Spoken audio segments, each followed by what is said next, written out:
Saviez-vous qu'on plante des vignes ailleurs qu'à Cilaos ?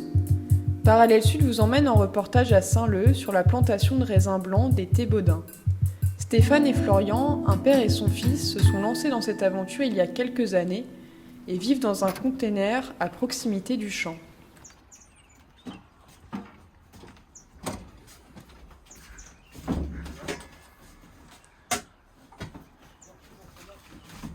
Un ami nous a proposé une vigne qu'il avait déjà à la base trouvée, qui était sur Saint-Louis, qui était une vieille vigne de muscat, et qui cherchait un peu un endroit où justement des personnes intéressées qui prêtent à se lancer dans une sauvegarde de cette variété.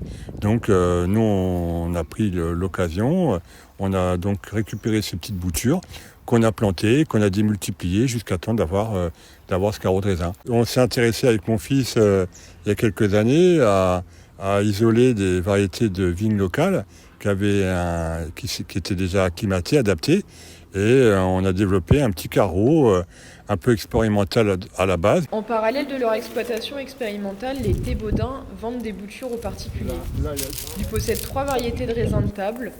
Le muscat de Saint-Vallier, c'est le raisin blanc qu'ils cultivent dans leur champ.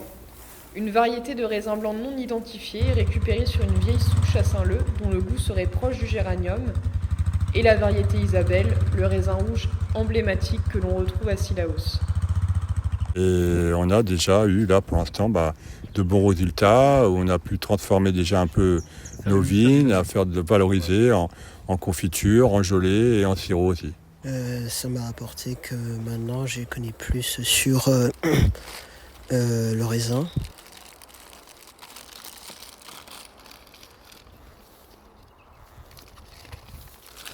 Et là, on a orienté notre culture maintenant à la développer sur un autre procédé en pergola, c'est-à-dire pour nous permettre par la suite de faire de l'élevage dans ces vignes et pour entretenir notre vigne de petits gibiers, de cailles, de perdrix, de faisans qui sont déjà présentes sur le terrain, qui nous aident en lutte biologique sur les mouches de fruits, qui nous aident sur les invasions au niveau des insectes.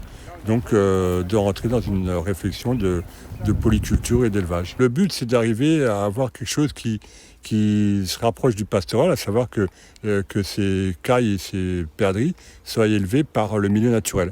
De pouvoir compléter leur alimentation avec l'entomoculture, l'élevage d'insectes, qui peut être aussi bien du ver de farine, du ver de terre, que de la BSF, que de la Black Soldier Fly, qui est une larve de mouche qui rentre dans l'élevage et qui est complètement adaptée à ce type d'élevage, de gibier, qui sont naturellement, par nature, sont déjà consommateurs de vers, de mouches, etc. Pour développer leur projet d'élevage, Stéphane et Florian souhaiteraient mettre en place un financement participatif. En contrepartie, les donateurs pourraient recevoir des produits issus de leur culture de raisin, comme de la gelée, de la confiture ou un pied de vigne. En attendant, vous pouvez les retrouver sur les brocantes de Saint-Leu.